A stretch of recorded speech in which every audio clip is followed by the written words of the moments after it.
Welcome to the deep dive. We're really glad you could join us today. Yes, welcome. Today, we're digging into a really fascinating source. It's an interview transcript, mainly focused on this quite powerful little book called The Quiet Mind. hmm And the teachings connected to it from the White Eagle Lodge. Exactly. And we're really having a conversation that I think gets right to the heart of something incredibly relevant now.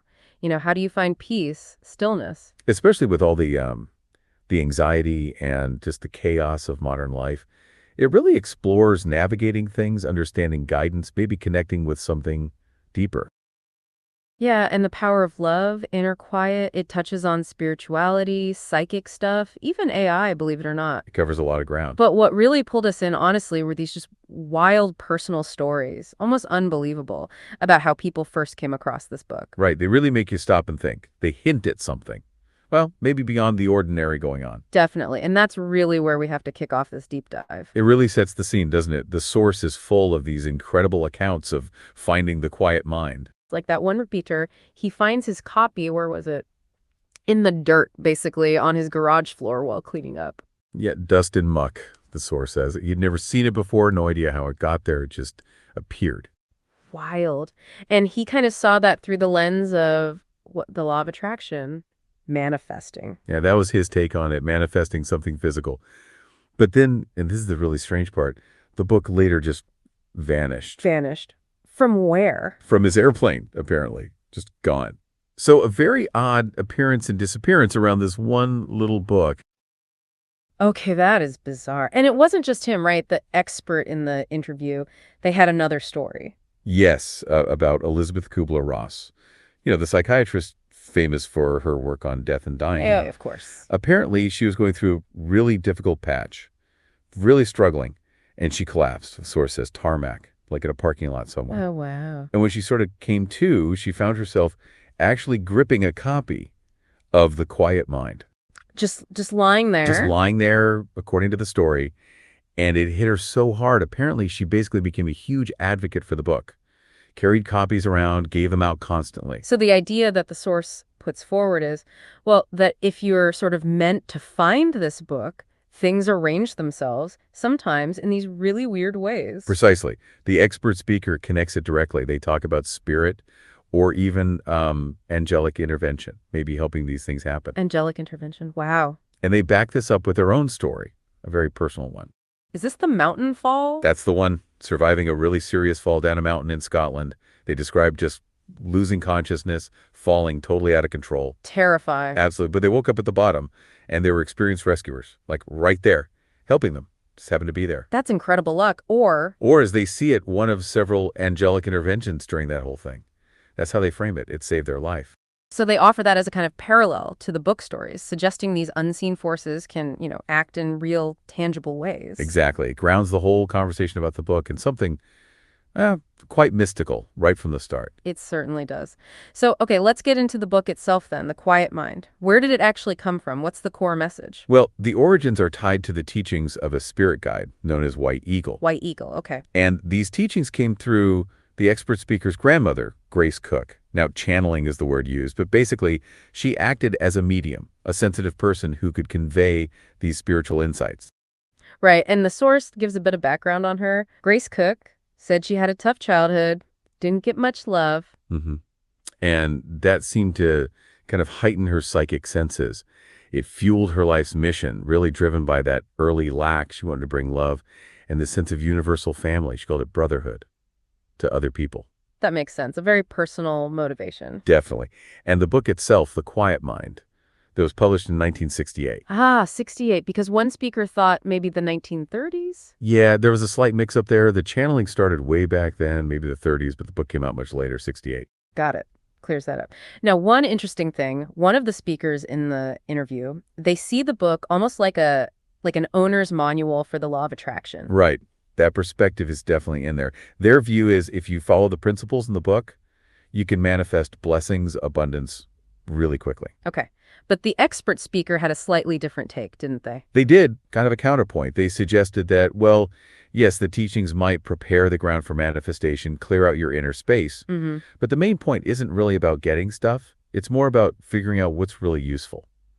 inner peace, love that connect us to spirit, things that actually bring happiness, unlike maybe just material things. So less about manifesting specific desires. And more about surrender.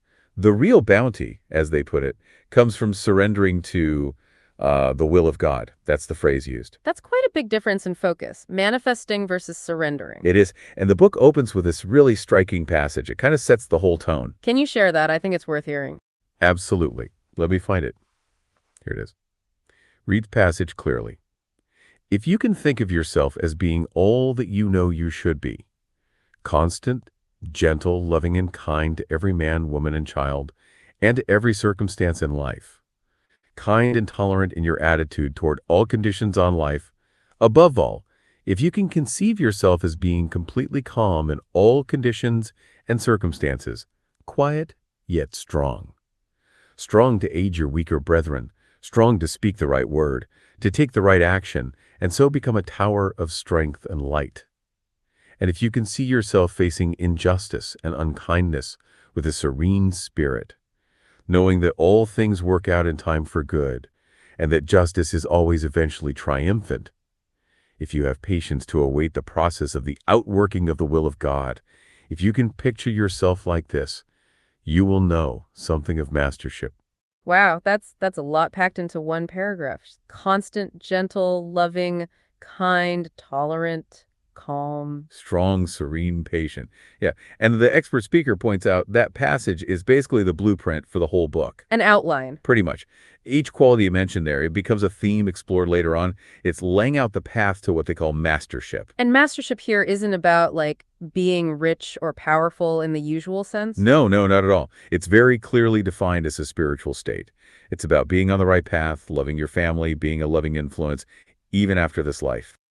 So being in good shape, according to this, is about your spirit, your connection to something bigger. Exactly. The state of your spirit, your connection to the eternal. That's what matters. Which feels, well, incredibly relevant right now, doesn't it? Which brings us to how do these teachings actually connect to the challenges we face today? Finding quiet in all this chaos. The source definitely makes that link very strongly.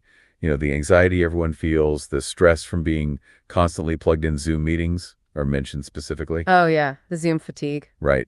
And just the urgent need for more tolerance, for actually listening to each other in a world that seems so quick to judge. Yeah, there was that observation about modern relationships feeling kind of shallow, like skipping stones was the phrase. Exactly. Brief contact, bouncing off the surface, not much deep connection or bonding happening. So how does White Eagle address that? Well, this is where a really core teaching comes in. The importance of listening, but not just hearing. Okay. It's presented as a kind of spiritual faculty, something you need to train. And the suggestion is start by listening to nature. Nature, like birdsong, wind. Yeah, birds, wind, water. Listen closely. It helps train your inner ear, makes you more attuned, more receptive. Right, like tuning an instrument. Sort of. And once you've practiced that, once that faculty is a bit more developed, Then you apply it to people. then you apply it to people. The idea is to learn to see beyond their, well, the source calls it their trash. Their trash, like their annoying habits or... Yeah, their difficulties, the surface stuff, the things that might put you off. Learn to listen past that and perceive the spirit within them, the light shining through. That kind of deep listening, it's seen as key to really living that love one another idea. Absolutely fundamental. It connects directly back to those core principles, like Jesus' message of love, but it's presented in a way that's not tied to specific religious dogma. Okay, so it's about the underlying spiritual truth. Exactly. Accessible, practical, but profound. So practically speaking then, how do you do this? How do you cultivate this quiet mind? What are the actual practices? Well, the source highlights a couple of key things. Meditation is huge, absolute central. Okay. It's described as a way of hearing yourself, tuning into that inner stillness. And is there a simple way to start for someone who's maybe never meditated? Yeah, the suggestion is super simple. Just listen to your breath. Just listen. Yeah, don't try to change it. Don't breathe deeper or slower. Just observe it. Notice the feeling of the breath coming in and going out. That's it. That really is accessible. You can do that anywhere. Anytime. It's always with you. And then there's another powerful practice they talk about, focusing on the sun. S-U-N. The sun, like the actual sun in the sky. Yes. In White Eagle meditation, the physical sun is used as a symbol, a really potent symbol for creative divine power. Okay. Divine power. And they also draw this really beautiful link between the sun, S-U-N, and the concept of the sun, S-O-N, in Christianity. Ah, like the Christ Tower. Exactly. Connecting that cosmic light, the light of the sun, to the spiritual light or power. Interesting. And the key point is that this divine light, this Christ power, it isn't exclusive. It wasn't just for Jesus. It's accessible to everyone. So focusing on the sun or the sun is about recognizing that light within yourself. Precisely. Acknowledging it, connecting with it. It's a practice really rooted in hope, in recognizing your own inherent divinity, your worth. That feels like a really powerful internal shift to make. Okay, so if someone listening is feeling drawn to this, they want to learn more, maybe connect, how do they do that? The main starting point is the website for the White Eagle Lodge's worldwide headquarters. That's whiteeagle.org.uk. whiteeagle.org.uk. Got it. Yeah, that's the main hub. And from there, you can find links to local branches, like the one for the Americas, which is based in Texas, I believe, or find groups anywhere, really. And you don't necessarily need a formal center right away. The source mentions starting smaller. That's right. They really encourage just starting small, informal groups. Maybe get together with friends to meditate or discuss these kinds of spiritual ideas. Often, the more formal centers grow out of those small beginnings. Okay. And there was also mention of distant spiritual healing within the lodge, Yes, that's a very central practice for them. It involves visualizing light. like the sun again, or a star. Exactly. Like the sun or a star right there in your heart. And then consciously sending that light, that love, outwards. Outwards To too. people, to situations. The source mentions specific examples like directing this light towards difficult global situations. Israel, Gaza was mentioned, Ukraine, Russia. Right. Those are tough ones. hmm But the crucial part is how it's done. How so? It's done without judgment. That's key. You just send the light, the love, universally. The belief is that it touches everyone involved, regardless of sides or actions. And that light inherently brings change, brings healing. Sending light without condition. That's a challenging practice, but powerful. It's based on that core belief in the transformative power of love and light. And the expert speaker, they're based in London, right? And there were plans for a new center. Yes, they worked from the London Center. And they mentioned plans to move, actually, to a new place that would be really accessible, close to Heathrow Airport. Oh, handy for international visitors. Exactly, making it easier for people to connect in person if they travel. Okay, now finally, the sources took this really interesting little turn right at the end. Kind of a PS question almost about artificial intelligence. Yes, the AI question. Let's touch on that, the heart versus the brain, especially now in the age of AI. It was framed as just a final thought, but it brought up something pretty important.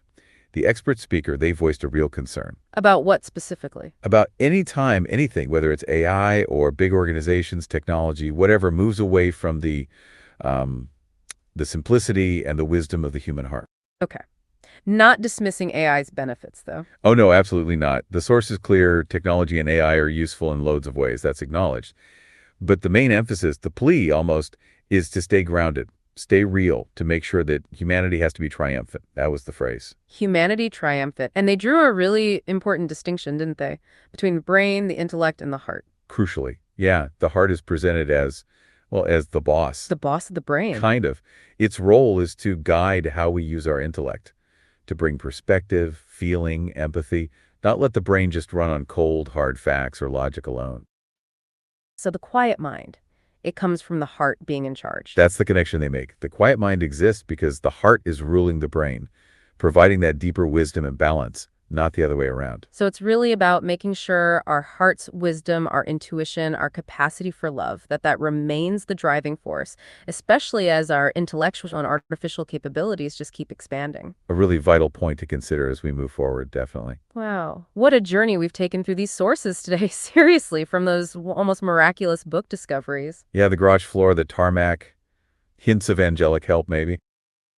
Right, to the really profound but somehow simple teachings of the quiet mind. We've touched on listening, training that inner faculty, the symbolism of the sun, that divine light inside and out. And that critical balance, the heart guiding the brain, especially with AI becoming so prominent. It all seems to weave together. The central thread, it really feels like this path towards inner peace, cultivating a state where you can just radiate love, radiate light. And it's presented as genuinely powerful, not just for you personally, but for impacting the world, connecting with that light inside you, letting it lead. Yeah, allowing it to be the main influence in your life, your interactions. It's quite a call to action in a quiet way. It really is. So maybe here's something for you, the listener, to ponder as we wrap up this deep dive. In a world that feels like it's getting noisier, faster, more defined by artificial intelligence, How might prioritizing the quiet wisdom, the simple guidance of your own heart, how might that fundamentally change the path we're on, both for you seeking peace and maybe for us all collectively figuring out the future? That's a question that definitely stays with you. Thank you so much for joining us for this deep dive into the quiet mind. Thank you for joining us again today, entrepreneurs and business networkers. But wait, there's more. Listen to this short word from our sponsor. Engagement. That's the secret behind email inbox headliners. Networkers, I gotta ask you, are you sending out emails or not? No? You need to be checking in and following up. Then let me ask you this. Why do you think Tony Robbins, Oprah Winfrey, Marie Forleo, and Kim Commando and more all send emails? Because folks, no matter what you think of email, like it or not, email works. It will work for you too, if you're serious about networking, growing your influence, and building real relationships. You need to be following up right away. I'm Mike Hayes, founder of Cross Group Networking Strategy Training to grow all groups. I host podcast listening courses on the AISuperCampus, and I'm a longtime media veteran, starting with NBC TV and radio networks in New York. I've interviewed and studied the world's greatest communicators, including people who have become presidents of the United States. And right now, the United States government has launched the $500 billion AI communication movement. Whether you realize it or not, you're already involved. That's why I chose MailSoftly. MailSoftly is the AI-powered email marketing platform that makes it easy to create follow-ups that get read, get clicks, and get results. With MailSoftly, you get AI-generated emails that capture attention and convert. You get a drag-and-drop editor. So even if you're not a designer, you can create great, stunning emails in minutes. You get powerful automation that keeps your audience engaged 24/7. And you get advanced analytics, so you know exactly what's working and what's not. And that's why I use it. And right now, for a limited time, when you sign up for MailSoftly, even the free account, you'll get exclusive email training from the AISuperCampus. I've interviewed the AI inbox headliners from Oprah Winfrey and Tony Robbins, and I've analyzed the podcasting powerhouses of today, like Mel Robbins and Joe Rogan. And so I've developed one-of-a-kind podcast listening courses to teach you their AI student-teacher mindset. They learn from others and they teach. You too can learn how to practice podcast listening with my MailSoftly messages right in your inbox, free, so you can craft emails that connect, convert, and create lasting impact. And don't forget the best part, it's absolutely free. Just sign up for MailSoftly today, and this exclusive training is yours, no strings attached. Just click the link right below this video right now and start transforming your emails into powerful AI-driven engagement tools. Don't let your emails go unread. Make them work for you with MailSoftly and the AISuperCampus training. I'm Mike Hayes.